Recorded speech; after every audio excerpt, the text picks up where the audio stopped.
India இலங்கைக்கு உதவி செய்யறது சீனாவிடமிருந்து இலங்கையை காப்பாற்றுவதற்காகவா இல்லைன்னா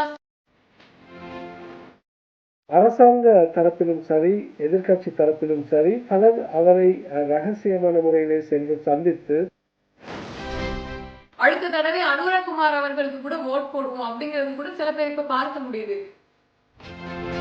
உண்மையிலேயே ரணில் விக்ரமசிங்க சிறந்த போக்கு சிந்தனையாளர் என்பதை மக்கள் 5 வருஷம் இருக்கணுமா, 5 வருஷத்துக்கு நம்ம இப்படியேதான் இருக்க போறோமா அப்படிங்கறது உணர்றாங்க இல்லையா?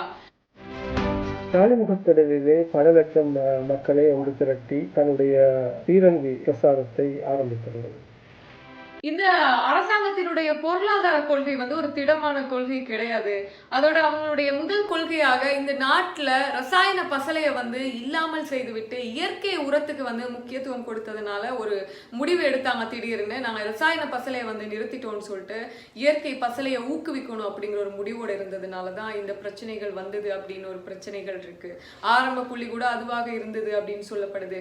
பொருளாதார கொள்கை ஒரு திடமான கொள்கை இல்ல, முன்னாடி சொன்ன மாதிரி அப்படிங்கறது என்னுடைய பார்வை. அது பத்தின உங்களுடைய பார்வை நீங்க என்ன நினைக்கிறீங்க சார்? அரசாங்கத்திடம் திடமான ஒரு பொருளாதார கொள்கை இருக்கின்றதா என்ற கேள்வி அனைவர் மத்தியிலும் இருக்கின்றது. திடமான பொருளாதார கொள்கை ஒன்று இருந்தால் நாடு இந்த அளவிற்கு சரிவை எதிர்நோக்கி இருக்காது என்பதுதான் பொருளியல் நிபுணர்களின் உண்மையான கருத்தாக இருக்கின்றது. ஆகவே இலங்கையின் பொருளாதார கொள்கை அப்படின்னு பாத்தீங்கன்னா, இலங்கையில ஆட்சியாளர்கள், அதாவது அரசாங்கம் மாறுகின்ற சந்தர்ப்பங்களில் ஆட்சியாளர்கள் மாறுகின்ற பொழுது அவர்களுடைய கட்சிசார் கொள்கைகளுக்கு ஏற்றாற்போன்றே நாட்டின் பொருளாதார கொள்கையும் மாறிக்கொண்டே இருக்கின்றது. ஆகவே உலகின் வளர்ச்சி அடைந்த பல நாடுகளை நாங்கள் பார்த்தால், அமெரிக்கா, பிரித்தானியா, அதே போன்ற ஐரோப்பிய நாடுகளை பார்த்தால் நிச்சயமாக அவர்களுடைய ஆட்சி, அதாவது ஆட்சி அதிகாரம் மாறினாலும் அவர்களுடைய சர்வதேச பொருளாதார கொள்கை அல்லது அவர்களுடைய தேசிய பொருளாதார கொள்கையிலே திடமான திட்டங்கள் இருக்கு. அந்த பொருளாதார கொள்கை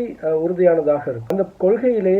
அந்த கொள்கையை பின்பற்றி அதிலே புதிய புதிய விடயங்களை அவர்கள் சேர்ப்பார்கள் அல்லது சேர்த்து வருவதை அவதானிக்கக்கூடியதாக இருக்கின்றது. ஆக இலங்கையின் பொருளாதார கொள்கை என்று பார்த்தால் இலங்கையிலே திடமான ஒரு பொருளாதார கொள்கை இல்லை. எவ்வாறு என்று பார்த்தால் நாங்கள் குறிப்பாக சொல்லலாம், இலங்கையில் கடந்த நல்லாட்சி அரசாங்கம் இருந்த பொழுது விஷன் 2025 என்ற ஒரு திட்டத்தை முன்வைத்தார்கள். அதே போன்று அதற்கு முன்னைய மஹிந்த ராஜபக்ச அரசாங்க காலத்திலும் நாட்டில் பல்வேறு அபிவிருத்திகள் அல்லது பல்வேறு பொருளாதார கொள்கைகளை அறிமுகப்படுத்தி இருந்தார்கள். தற்பொழுது ஜனாதிபதி கோட்டாபய ராஜபக்ச ஆட்சிக்கு வந்த பின்னர் அவருடைய அரசாங்கம் சார்பாகவும் வேறொரு பொருளாதார கொள்கை பின்பற்றப்படுகின்றது. அது மட்டுமல்லாமல் இலங்கை மத்திய வங்கியின் ஆளுநர் அஜித் நிவாட் கப்ரால் அண்மையிலே மத்திய வங்கியின், அதாவது நாட்டின் பொருளாதார கொள்கை தொடர்பிலே வழிகாட்டியை வெளியிட்டிருந்தார். ஆகவே இந்த விடயங்களை பார்க்கின்ற பொழுது சந்தர்ப்பத்திற்கேற்றவாறு, ஆட்சிக்கேற்றவாறு இலங்கையிலே பொருளாதார கொள்கைகள் மாறுபட்டுக் கொண்டிருக்கின்றன. ஆகவே திடமான ஒரு பொருளாதாரம்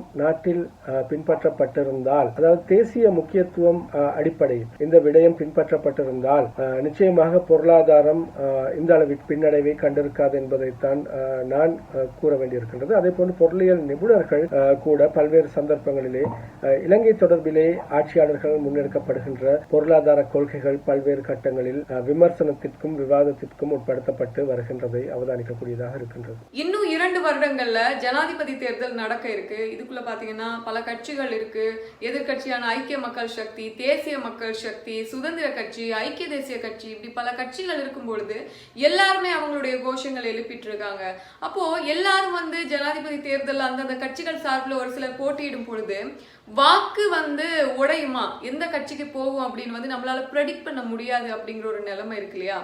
அப்போ இப்படி ஒரு நிலைமை வருமா அப்படிங்கறத என்னுடைய கேள்வி. அது பத்தின உங்கள் பார்வை என்ன? ஆமாம், இலங்கையின் தேர்தல் ஒன்று உடனடியாக வருவதற்கான வாய்ப்புகள் இருக்கின்றதா என்ற ஒரு ஆராய்ந்து கொண்டிருக்கின்ற ஒரு சந்தர்ப்பத்திலே தேர்தல் ஒன்றை சமாளிப்பதற்கு போதுமான வசதி அளிப்புகள் இலங்கையிடம் இருக்கின்றதா என்ற ஒரு விடயத்தையும் பார்க்க வேண்டும். அது தேர்தல் ஆணைக்குழு தீர்மானிக்க வேண்டிய ஒரு விடயமாக இருக்கின்றது. இருந்தாலும் இலங்கையில் தற்பொழுது நீங்கள் இப்பொழுது கொண்ட இந்த 4 கட்சிகளும் இவ்வாறு தங்களுடைய அரசியல் முன்னெடுப்புகளை ஆரம்பித்திருக்கின்றன என்று பார்த்தால் இப்பொழுது இருந்தே அந்த 4 கட்சிகளும் அடுத்த தேர்தலை நோக்கிய தங்களுடைய பிரசாரங்கள் விடயங்களை ஆரம்பித்திருப்பதை அவதானிக்கக்கூடியதாக இருக்கின்றது. குறிப்பாக தேசிய மக்கள் சக்தி அன்றுகுமார திசாநாயக்க தலைமையில் இருக்கின்ற இந்த கட்சி கடந்த ஜனாதிபதி தேர்தலுக்கு முன்னராக காலிமுகத்திடலிலே பல லட்சம் மக்களை ஒன்று திரட்டி தன்னுடைய பீரங்கி பிரசாரத்தை ஆரம்பித்திருந்தது. ஆகவே இந்த கட்சி ஆரம்பித்த அந்த வேகத்தில் அதற்கு கிடைத்த வாக்குகளை நீங்கள் பார்த்தீர்கள் என்றால் வந்த சனத்தை விட அல்லது வந்த அந்த ஆதரவாளர்கள் கூட்டத்தை விட குறைவாகத்தான் இருந்த ஒரு சூழ்நிலையை அவதானிக்க முடியும். அதே போன்றுதான் ஐக்கிய தேசிய கட்சி அல்லது நல்லாட்சி அரசாங்கத்தின் பிரதான கட்சியாக இருந்த ஐக்கிய தேசிய கட்சி பல இழுத்தடிப்புகளுக்கு பிறகு சஜித் பிரேமதாசவை முன்னிறுத்தி ஜனாதிபதி தேர்தலிலே போட்டியிட்டது. ஆகவே சஜித் பிரேமதாசவை ஆதரிக்கும் கூட்டம் காலிமுகத்திடலிலே பாரிய அதாவது ஒரு மக்கள் பேரணி நடத்தப்பட்டது. அதிலும் காலிமுகத்திடலிலே மக்கள் வெள்ளத்தை அவதானிக்கக்கூடியதாக இருந்தது. இது மட்டுமல்லாமல் மஹிந்த ராஜபக்ச தலைமையிலே ஒன்று திரண்ட பொதுஜன பெரமுன கட்சி அல்லது பொதுஜன முன்னணி பாரிய ஒரு பேரணி நடத்தியது, பாரிய தேர்தல் கூட்டங்களை நடத்தியிருந்தது. இதிலே கோட்டாபய ராஜபக்ச பிரதான ஜனாதிபதி வேட்பாளராக களமிறங்கி அவர் செல்லும் இடங்களில் எல்லாம் அந்த ராணுவ வீரருக்கான மரியாதை பாடல் ஒளிபரப்பு செய்யப்பட்டது. ஆகவே இந்த பாடல் ஒரு புதிய உத்வேகத்தையும் அவருடைய பிரவேசம் குறிப்பிட்ட சில பிரதான ஊடகங்கள் முன்னின்று அவருக்கான முழு நேர பிரசாரத்தை வழங்கியிருந்தன. சமூக ஊடகங்களிலே முழு மூச்சாக பிரசாரங்கள் முன்னெடுக்கப்பட்டது. ஆகவே இந்த அடிப்படையில் அவரது வெற்றி வாய்ப்புகள் அதிகரித்த அளவிலே காணப்பட்டன. இந்த விடயங்களை பார்க்கின்ற பொழுது நீங்கள் குறிப்பிட்ட ஏனைய மைத்ரிபால சிறிசேன தலைமையிலான கட்சி, ஆகவே இந்த கட்சி கூட இப்பொழுது தங்களை ஆளும் அரசாங்கத்திலே தீர்மானமிக்க ஒரு சக்தியாக காட்டிக் கொண்டிருக்கின்றது. பல சந்தர்ப்பங்களிலே அதற்கான முரண்பட்ட அதாவது அரசாங்கத்தில் முரண்பட்ட கருத்துக்களை உள்ளிருந்தே தெரிவித்துக் கொண்டிருக்கிறார்கள். விமல் வீரவன்ச கமன் பில வெளியே அல்லது ஜனாதிபதியினால் அமைச்சரவை பொறுப்புகளில் இருந்து இந்த விடயங்களை பார்க்கின்ற பொழுது இலங்கையில் தேர்தல் ஒன்று வந்தால் இந்த கட்சிகள் எந்த அளவிற்கு வாக்கு பலத்தை பெறும் என்று உடனடியாக அவதானித்து கூற முடியாது. ஏனென்றால் இந்த அனைத்து கட்சிகளும் அதாவது வாக்குகளை சிதறடிக்க செய்வதாகத்தான் இருக்கும். ஆகவே இது அரசாங்கத்திற்கு தான் சாதகமான ஒரு தன்மையை ஏற்படுத்த போகிறது. என்னதான் மக்கள் வெறுப்படைந்தாலும் இறுதியில் பலமான ஒரு எதிர்கட்சியோ பலமான ஒரு கட்சியோ இல்லாமல் ஆட்சிக்கு மக்கள் துணை போக மாட்டார்கள் என்ற ஒரு விடயம் இருக்கு. அது மட்டுமில்லாமல் ஒரே ஒரு உறுப்பினரை கொண்டிருக்கின்ற ஐக்கிய தேசிய கட்சி மிகவும் திட்டமிட்ட வகையில் செயற்பட்டு வருவதை திரைமறைவு தகவல்கள் உறுதி. குறிப்பாக ரணில் விக்ரமசிங்க தலைமையின் கீழ் இப்பொழுது இயங்கிக் கொண்டிருக்கின்ற இந்த ஐக்கிய தேசிய கட்சி ரணில் விக்ரமசிங்கவோடு இணைந்து கொள்வதற்கு ஆளும் கட்சியிலிருந்தும் பிரதான எதிர்கட்சியான ஐக்கிய மக்கள் சக்தியிலிருந்து பிரிந்து 10க்கும் மேற்பட்டவர்கள் இணைந்து கொள்ள இருப்பதாக அரசியல் வட்டாரங்களிலிருந்து தெரிய வருகின்றது. ஆகவே இது எந்த அளவிற்கு உண்மையாக இடம்பெறலாம் அல்லது அரங்கேறலாம் என்பதை இன்னும் ஒரு சில நாட்களில் அல்லது மிக விரைவில் அறிந்து கொள்ளக்கூடியதாக இருக்கும். ஏனென்றால் நாட்டில் தற்போது ஏற்பட்டிருக்கின்ற நிலைமை அதே போன்று ரணில் விக்ரமசிங்க கடந்த காலங்களிலே பாராளுமன்றத்திலும் ஊடகங்களிலும் தெரிவித்த முற்போக்கான கருத்துகள் அவருடைய முற்போக்கு சிந்தனை என்பன அவரை இப்பொழுது மக்கள் மத்தியில் ஒரு ஹீரோவாக படிப்படியாக உயர்த்தி வருவதை அவதானிக்கக்கூடியதாக இருக்கின்றது. அரசாங்கம் கூட மறைமுகமாக அல்லது ஜனாதிபதியை சார்ந்தவர்கள் அமைச்சரவையில் இருக்கின்றவர்கள் ரணில் விக்ரமசிங்கோடு மறைமுகமாக தொடர்பு கொண்டு ஆலோசனைகளை பெற்றுக்கொண்டு வருவதாகவும் பல ஊடகங்கள் செய்து வெளியிட்டிருக்கின்றன. சில முக்கிய தகவல்களின் அடிப்படையில் ரணில் விக்ரமசிங்க மீண்டும் ஒரு பலமான சக்தியாக ஐக்கிய தேசிய கட்சியை உருவாக்குவார் என்ற அரசியல் அவதானிப்புகள் தெரிவிக்கின்றன. ஆகவே வாக்கு பலம் எவ்வாறு பகிரப்பட போகின்றது என்ற விடயம் இன்னும் உறுதியாகவே கூற முடியாமல் இருக்கின்றது. ஏனென்றால் இப்பொழுதே கூறுவதற்கான காலம் கனியவில்லை என்பதைத்தான் இங்கே சுட்டிக்காட்ட வேண்டியிருக்கின்றது. சர்வகட்சி மாநாட்டுல முன்னாள் பிரதமர் ரணில் விக்ரமசிங்க அவர்கள் ஒரு விஷயம் சொல்லியிருந்தாங்க. என்னன்னா, இந்த நாட்டுடைய இந்த கிரிட்டிக்கல் சிச்சுவேஷன் சீராகிறதுக்கு இன்னும் ஒரு 5 வருஷம் எடுக்கும் அப்படின்ட்டு. ஆனா மக்கள் 5 வருஷம் இருக்கணுமா, அப்ப 5 வருஷத்துக்கு நம்ம இப்படியே தான் இருக்க போறோமா அப்படிங்கறது உணர்றாங்க இல்லையா? பிரதமருடைய அதாவது முன்னாள் பிரதமர் அவர்களுடைய கருத்து பத்தி உங்களுடைய பார்வை என்ன? ஏன்னா கண்டிப்பா அவர் சில விஷயங்கள் தெரியாம பேசியிருக்கிறதுக்கு வாய்ப்பு கிடையாது. உங்களுடைய கருத்து என்ன, உங்களுடைய எண்ணம் என்ன அது பத்தினது? முன்னாள் பிரதமர் ரணில் விக்ரமசிங்க ஜனாதிபதி நடத்திய சர்வகட்சி மாநாட்டிலே ஒரு முக்கியமான விடயத்தை குறிப்பிட்டார். குறிப்பாக இலங்கை தற்பொழுது எதிர்நோக்கி இருக்கின்ற இந்த நெருக்கடியான சூழ்நிலையிலிருந்து பொருளாதார மீட்சி பெற வேண்டுமானால் குறைந்தபட்சம் 5 வருடங்களாவது செல்லும். இந்த 5 வருடங்களிலே சிறந்த பொருளாதார கொள்கையை அனைத்து தரப்பும் இணைந்து இணக்கப்பாட்டோடு முன்னெடுக்க வேண்டிய தேவை இருக்கின்றது. ஆகவே இந்த விடயத்தில் நேர்மையோடு செயற்பட வேண்டும் என்பதையும் அதே சமயத்தில் மக்களை மேலும் அவதிக்குள் அல்லது மேலும் சிரமத்திற்குள் தள்ளிவிடாது மக்களுக்கான உரிய நிவாரணங்களை வழங்குவதற்கு அரசாங்கம் நடவடிக்கைகள் எடுக்க வேண்டும், அல்லது மக்களுக்குரிய நிவாரணங்கள் வழங்கப்பட வேண்டும், அத்தியாவசிய தேவைகள் நிறைவு செய்யப்பட வேண்டும், சுகாதாரத்துறை, கல்வித்துறை, அதே போன்று நாட்டின் ஏனைய அத்தியாவசிய துறைகள் வீழ்ச்சி அடையாமல் அல்லது அவற்றின் தரம் பாதிக்கப்படாமல் முன்னெடுக்கப்பட வேண்டிய தேவையும் இதன் மூலம் எங்களுக்கு புலப்படுகின்றது.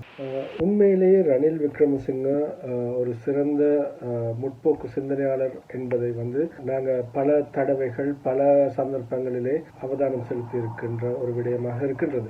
குறிப்பாக பார்த்தால் இந்த பாராளுமன்றத்திலே ரணில் விக்ரமசிங்க தேர்தல், அதாவது பாராளுமன்ற தேர்தலின் பின்னர் சுமார் ஒரு வருடத்திற்கும் மேலாக சென்ற பின்னர் தான் ஐக்கிய தேசிய கட்சியிலிருந்து பாராளுமன்றத்தை பிரதிநிதித்துவப்படுத்துவதற்கு வருகை தந்தார். அதன் பிறகு அவருடைய ஒவ்வொரு கருத்து பகிர்வும் அல்லது பாராளுமன்றத்திலே அவர் பேசிய விடயங்களை அவதானித்து பார்த்தால் ஆரம்பம் முதலே அவர் இலங்கை தொடர்பிலே ஒரு பரந்த சர்வதேச மட்டத்திற்கு அல்லது சர்வதேச அரங்கத்திலிருந்து இலங்கைக்கு எத்தகைய நன்மைகளை பெற்றுக்கொள்ள முடியும் அல்லது இலங்கை சர்வதேச நாடுகளோடு என்ன வகையான கொள்கைகளை பின்பற்ற வேண்டும் என்ற காரணிகளை அவர் அவ்வப்போது சூசகமாக தெரிவித்து வந்தார். அது மட்டுமல்லாமல் எதிர்காலத்திலே இலங்கையின் ஸ்திரத்தன்மை, அது மட்டுமல்லாமல் இலங்கையின் பொருளாதார குறிகாட்டிகள் தொடர்பாகவும் அவர் பல கருத்துக்களை தெரிவித்திருந்தார். நாங்கள் குறிப்பாக சொல்வதென்றால் இலங்கையின் ரூபா, அதாவது நாணய பெறுமதி மதிப்பிறக்கம் ஏற்படும், அதே போன்று அமெரிக்க டாலர் ஒன்றிற்கு எதிரான இலங்கை ரூபா 300 ரூபாய் வரை உயர்ந்து செல்லும் என்ற காரணங்களை அவர் ஏற்கனவே கூறியிருந்தார். ஆகவே இந்த விடயங்களை பார்க்கின்ற பொழுது அவருடைய கணிப்பும் அவருடைய அந்த ஆய்வும் எந்த அளவிற்கு உண்மையானவையாக மாறி இருக்கின்றன என்ற விடயங்களை பார்க்கக்கூடியதாக இருக்கிறது. ஆகவே இப்பொழுது ரணில் விக்ரமசிங்க என்று சொல்கின்ற அந்த தனி நபர், அதாவது ஐக்கிய தேசிய கட்சியை பிரதிநிதித்துவப்படுத்தி தனி நபராக பாராளுமன்றத்திற்கு வந்தாலும் அரசாங்க தரப்பிலும் சரி எதிர்கட்சி தரப்பிலும் சரி பலர் அவரை ரகசியமான முறையிலே சென்று சந்தித்து நாட்டின் தற்போதைய சூழ்நிலைகள் தொடர்பாகவும் அரசியலிலே ஏற்பட்டிருக்கின்ற பின்னடைவுகள், அதே போன்று எதிர்காலத்திலே மேற்கொள்ளப்பட வேண்டிய நடவடிக்கைகள், அரசியல் நகர்வுகள் குறித்தும் அவருடன் மந்திராலோசனைகளை நடத்தி வருவதாக பல ஊடகங்களிலும் செய்திகள் கசிந்து கொண்டிருக்கின்றன. ஆகவே இந்த விடயங்களை பார்க்கின்ற பொழுது அவர் ஒரு தனி நபராக வந்தாலும், கடந்த தேர்தலிலே ஐக்கிய தேசிய கட்சி கடும் வீழ்ச்சி அடைந்தாலும் தனிநபராக வந்து அடுத்த தேர்தலுக்கு முன்னர் ஐக்கிய தேசிய கட்சியை ஒரு பலமான கட்சியாக, இலங்கை அரசியலில் முக்கிய, அதாவது இலங்கையிலே முதலாவது கட்சியாக இருந்த ஐக்கிய தேசிய கட்சி DS சேனநாயக்க ஆரம்பித்து வைத்த ஐக்கிய தேசிய கட்சியை மீண்டும் ஒரு தடவை பலமான நிலைக்கு கொண்டு வர வேண்டிய பொறுப்பை அவர் நிறைவேற்றிக் கொண்டிருப்பதை அவதானிக்க முடிகின்றது. ஆகவே இந்த பொறுப்போடு ரணில் விக்ரமசிங்க அடுத்த தலைமுறையை ஐக்கிய தேசிய கட்சி ஊடாக எவ்வாறு முன்னரங்கத்திற்கு கொண்டு வருகின்றார் என்பதை பொறுத்திருந்து பார்க்க வேண்டியிருக்கின்றது.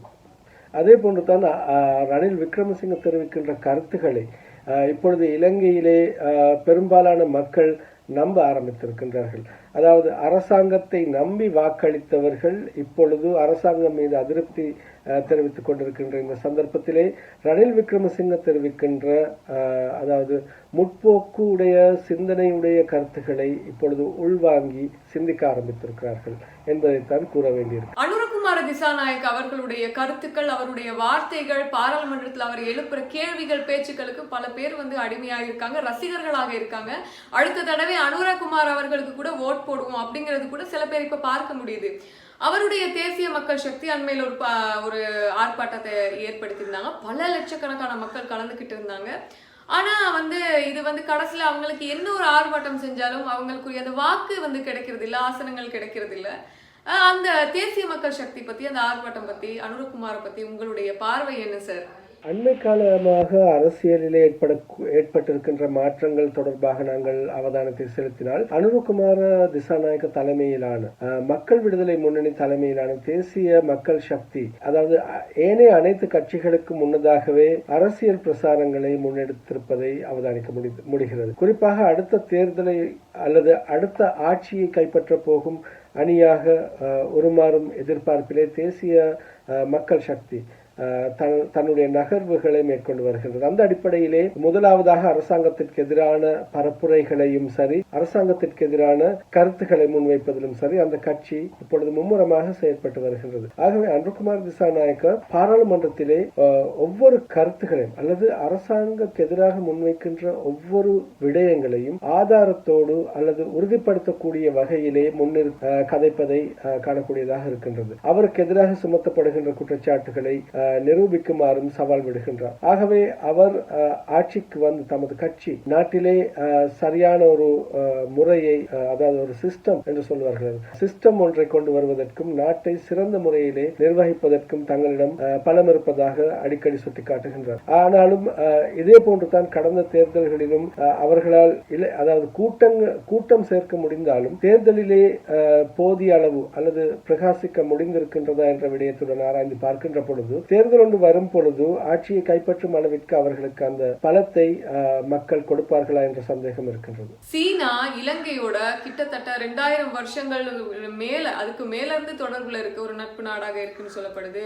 அண்மையில இலங்கைக்கு வந்து சீன தூதுவர்கள், வெளி விவகார அமைச்சர்லாம் வந்திருந்தாங்க. மீன்பிடி தொழிலாளர்களுக்கு மீன்பிடி உபகரணங்களை வழங்கி வச்சாங்க. அது மட்டும் இல்ல, பல தொழில்கள், பல தொழில் வாய்ப்புகள், பல வேலைகள், உதவிகளை வந்து சீனா வந்து இலங்கைக்கு வந்து செஞ்சிட்டு இருக்கு. இதுக்கு இடையில இந்தியாவும் வந்து இலங்கைக்கு பல உதவி திட்டங்களை வந்து பண்ணிட்டு இருக்காங்க. இந்த இந்தியா வந்து இலங்கைக்கு உதவி செய்யறது சீனாவிடம் இருந்து இலங்கையை காப்பாற்றுவதற்காகவா, இல்லைன்னா சீனா மூலமாக இந்தியாவுக்கு ஏற்படும் ஆபத்துக்கள்ல இருந்து நம்மள வந்து பாதுகாத்துக் கொள்ளணும், இந்தியாவை பாதுகாத்துக் கொள்ளணும் அப்படிங்கிறதுக்காக இலங்கை கூட வந்து நட்புறவு வைக்குதா அப்படிங்கிற ஒரு கேள்வி இருக்கு. ஒரு சிரேஷ்ட ஊடகவியலாளராக இந்த பல விஷயங்கள் தெரிந்த ஒருத்தராக நீங்க அதை பத்தி என்ன சார் நினைக்கிறீங்க? இப்பொழுது பிராந்தியத்திலே இலங்கை மீது அதிகமாக கவனம் செலுத்துகின்ற நாடுகள் 2 இருக்கு. இது நீங்கள் குறிப்பிட்டது போல சீனாவும் இந்தியாவும் மிகவும் உன்னிப்பாக இலங்கை விடயத்திலே தமது அவதானத்தை செலுத்தியிருக்கின்றன. இதற்கு காரணம் இலங்கையில் இயற்கையாகவே இருக்கின்ற சில கேந்திர முக்கியத்துவமிக்க அமைவிடங்கள் என்று சொல்லலாம். குறிப்பாக திருகோணமலை துறைமுகம், திருகோணமலையில் இருக்கின்ற அந்த எண்ணெய் குதங்கள், அதே போன்று கொழும்பு துறைமுகத்தின் மேற்கு கிழக்கு முனையங்கள் ஆகிய விடயங்கள் இருக்கின்றன. அது மட்டுமல்லாமல் இப்பொழுது ஹம்பாந்தோட்டை துறைமுகம், மத்தள விமான நிலையம், அதே போன்று கட்டுநாயக்க விமான நிலையம், ஆகவே இந்த கடல் சார் விடயங்களிலே அவதானம் செலுத்துகின்ற பொழுது சீனாவின் பட்டுப்பாதை திட்டத்திற்குள் இலங்கையும் ஒரு நாடாக உள்வாங்கப்பட்டிருப்பதை சர்வதேச ரீதியான தகவல்கள் மூலம் அறிந்து கொள்ள முடிகின்றது. இந்த விடயங்களை நாங்கள் ஒப்பிட்டு பார்க்கின்ற பொழுது இந்தியாவும் பிராந்தியத்திலே தமது பலத்தை தக்க வைத்துக் கொள்வதற்காக இலங்கையோடு நெருங்கி செயற்படுவதற்கும், இலங்கைக்கு தன்னுடைய உதவிக்கரத்தை நீட்டி அல்லது இலங்கையை ஏதோ ஒரு வகையில் தனது கட்டுப்பாட்டுக்குள் மறைமுகமாக வேணும் வைத்திருந்து சீனாவோடு இலங்கை சேர்ந்திருப்பதை தவிர்ப்பதற்காக நடவடிக்கைகளை எடுக்க வேண்டியிருக்கின்றது. அரசியல் ரீதியாகவும் பிராந்திய ரீதியாகவும் கடல்சார் விடயங்களையும் அவதானிக்கின்ற பொழுது இந்தியா இலங்கையை தனது கட்டுப்பாட்டில் வைத்திருக்கவே விரும்புகின்றது.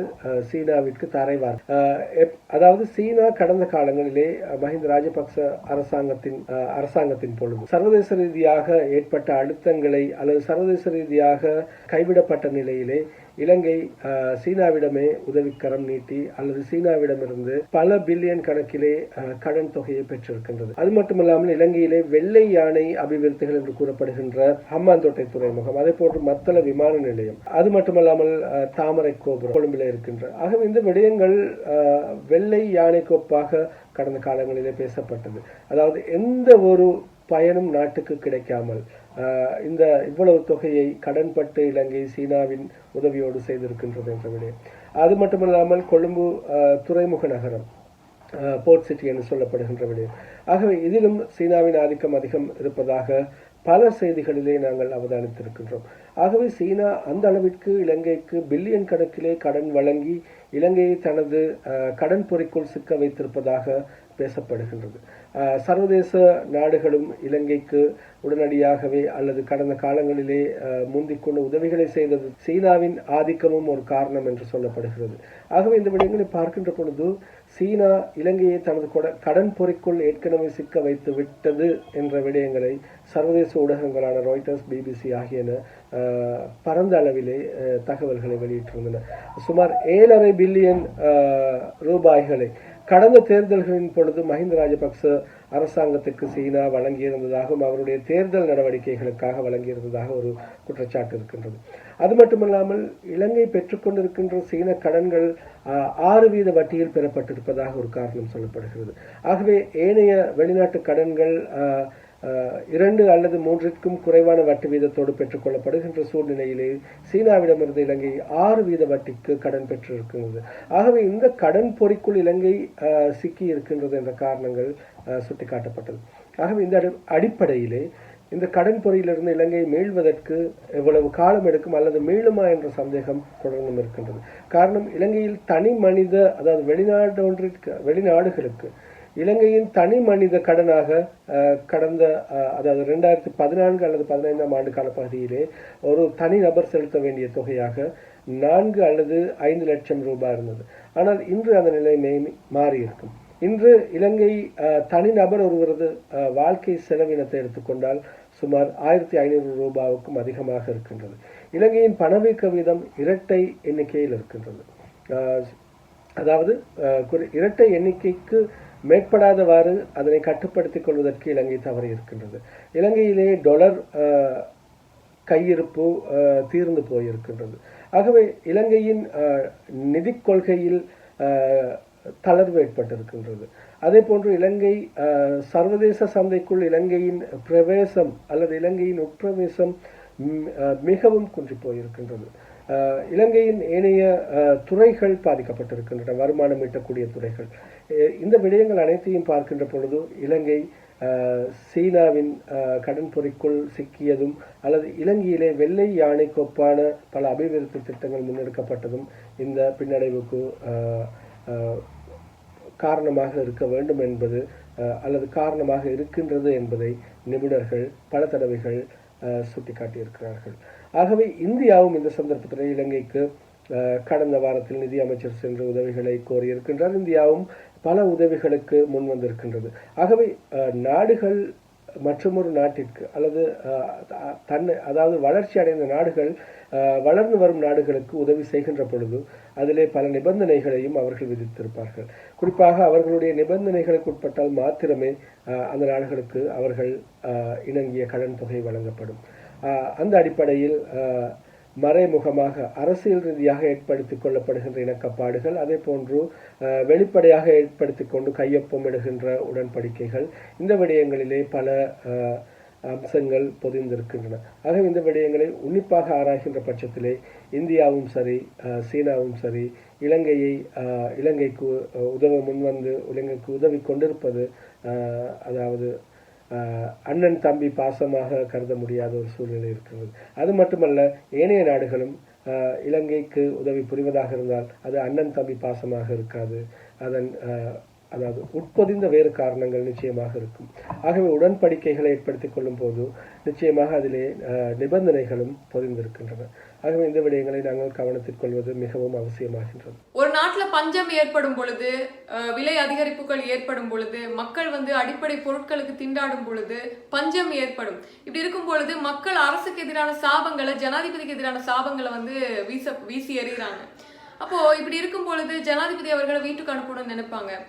இந்த மாதிரியான ஒரு நிலைமையில அரசு வீட்டுக்கு போகும் அப்படின்னு நம்ம எதிர்பார்க்க முடியுமா? மக்களால் புரட்சி ஏற்பட்டால் இந்த அரசு மாற்றம் ஏற்படுமா, ஆட்சி மாற்றம் ஏற்படுமா அப்படிங்கிற ஒரு கேள்வி இருக்கு. இதுக்கு என்னதான் வழி? இப்படி தொடர்ந்து போனா என்னதான் வழின்னு மக்கள் கேக்குறாங்க. உங்களுடைய கருத்து என்ன சார்? இதிலே மக்கள் புரட்சி என்று சொல்வதை விட மக்கள் அதிருப்திக்குள்ளாகின்ற அரசாங்கமாக இருந்தாலும் நாட்டின் தலைவராக இருந்தாலும் மக்களுடைய அந்த அதிருப்தியையும் மக்களுடைய வெறுப்பையும் உணர்கின்ற பொழுது அவர்கள் எதிர்கட்சிக்கு அல்லது மாற்று குழுவுக்கு ஆட்சியை ஏற்றுக்கொள்ளுமாறு ஒப்படைத்துவிட்டு செல்கின்ற பல உதாரணங்கள் இருக்கின்றன. குறிப்பாக அண்மித்த காலத்திலே நாம் எடுத்துக்கொண்டால் பிரித்தானிய பிரதமர் தன்னுடைய பதவியை ராஜினாமா செய்து அல்லது தன்னுடைய பிரதி வலதுசாரிவாதிக்கு தன்னுடைய ஆட்சியை ஒப்படைத்து விட்டு சென்ற உதாரணம் இருக்கு. குறிப்பாக உலக நாடுகள் கோவிடுக்கு பிறகு ஏற்பட்ட சூழ்நிலைகளால் அதிகமே பாதிக்கப்பட்டிருக்கின்றன. அந்த அடிப்படையில் இந்த அளவிற்கு மக்களுடைய வெறுப்பையும் மக்களுடைய அதிருப்தியும் சம்பாதித்த ஒரு அரசாங்கம் இருக்க முடியாது. ஐரோப்பிய ஒன்றியத்திலே குறிப்பாக நாங்கள் பார்த்தால் அந்த ஐரோப்பிய ஒன்றியத்தின் சில விடயங்கள், அதாவது ஐரோப்பிய ஒன்றியத்தின் நாணய பெறுமதி தொடர்பாக இருந்த சர்ச்சை, ஐரோப்பிய ஒன்றியத்திலிருந்து வெளியேறுவது தொடர்பான பிரித்தானியாவின் கொள்கை தொடர்பிலே பலவாறான செய்திகளும் பலவாறான விமர்சனங்களும் அண்மித்த காலங்களிலே இருந்தன. ஆகவே பிரெக்சிட் என்ற அந்த காரணத்தை முன்னிறுத்தி பிரித்தானியா ஐரோப்பிய ஒன்றியத்திலிருந்து வெளியேறும் தனது கொள்கையை முன்னிறுத்தி வந்த அந்த சந்தர்ப்பத்திலே ஏற்பட்ட நிலைமையை கருத்தில் கொண்டு பிரித்தானியாவில் இருந்த பிரதமர் தனது பதவியை விட்டு விலகினார். ஆகவே இத்தகைய சூழ்நிலைகள் உருவாகின்ற பொழுது மேலத்தைய நாடுகளிலே பலர் உதாரணங்களை காட்டியிருக்கின்றார்கள். தாங்கள் தொடர்ந்தும் அதிகாரத்தில் இருப்பதற்கு தகைமையற்றவர்கள் அல்லது தகுதியற்றவர்கள் என்று சந்தர்ப்ப சூழ்நிலைகள் உணர்த்துகின்ற பொழுது அல்லது மக்கள் மத்தியிலிருந்து எதிர்ப்பலைகள் உருவாகின்ற பொழுது அதற்கு அவர்கள் தலை குனிந்து அதனை வரவேற்று அதனை ஏற்றுக்கொண்டு அவர்கள் விலகிச் சென்ற சந்தர்ப்பங்கள் நமக்கு வரலாற்றில் இருக்கின்றன. ஆகவே இலங்கையிலும் அத்தகைய ஒரு மாற்றம் வந்தால் அதனை நாங்கள் புறக்கணித்து விட முடியாது. ஏனென்றால் அவ்வாறான சந்தர்ப்பங்கள் இலங்கையில் இதுவரை ஏற்பட்டதில்லை. அப்படி ஏற்பட்டாலும் இலங்கையிலே ஆட்சியாளர்கள் குறிப்பாக பதவிகளை மக்கள் அதிருப்திக்குள்ளானதற்காக விட்டு சென்ற சரித்திரம் இல்லை. ஆகவே ஒரு தேர்தல் வரும் வரைக்கும் இருக்க வேண்டுமா அல்லது உண்மையிலேயே மக்கள் செல்வாக்கு குறைகின்ற பொழுது அல்லது மக்கள் அதிருப்திக்குள்ளாகின்ற பொழுது அல்லது மக்கள் போராட்டம் வெடிப்பதற்கு முன்பாக அதனை முன்கூட்டியே கணித்துவிட்டு வெளியேறுகின்ற தலைவர்கள் இலங்கையில் இருக்கின்றார்களா என்பதை நாம் பொறுத்திருந்து தான் பார்க்க வேண்டியிருக்கின்றது. மிக்க நன்றி KM ரசூல் அவர்களே, சிரேஷ்ட ஊடகவியலாளர். பல விஷயங்கள் இன்னைக்கு எங்களோட ஷேர் பண்ணியிருந்தீங்க. பல பேருக்கு இந்த மாதிரி கேள்விகள் இருக்கு. இப்படி இருந்தா என்ன நடக்கும், அப்படி இருந்தா என்ன நடக்கும், ஆட்சி மாறுமா, ஆட்சியை மாற்ற முடியுமா, இல்லைன்னா நம்பிக்கையில்லா பிரேரணை கொண்டு வந்து ஜனாதிபதியை மாற்ற முடியுமா, இப்படி எல்லாம் கேள்விகள் இருக்கு. ஆனா எல்லாராலையும் அதுக்கு விளக்கம் அளித்திட முடியாது. உங்ககிட்ட இருந்து பல விஷயங்கள் தெரிஞ்சுக்கணும்னு ஆசைப்பட்டேன். மக்களுக்கு அது போய் சேரும்னு நினைக்கிறேன். எங்களோட இணைந்து கொண்டமைக்கு மிக்க நன்றி. நன்றி ரினோசா. இந்த சந்தர்ப்பத்தை வழங்கியமைக்கு உங்களுக்கும் உங்களுடைய குழுவினருக்கும் எனது நன்றிகளை தெரிவித்துக் கொள்கின்றேன். நன்றி, வணக்கம், அஸ்ஸலாமு அலைக்கும், ஆய்புவா. இந்த நேர்காணலை செம்மையாக்கிய எங்களுடைய எடிட்டர் அரவிந்தன் அவர்களுக்கு மிகப்பெரிய நன்றிகளை தெரிவித்துக்கிட்டு இன்னொரு நேர்காணலை சந்திக்கிறேன். நன்றி.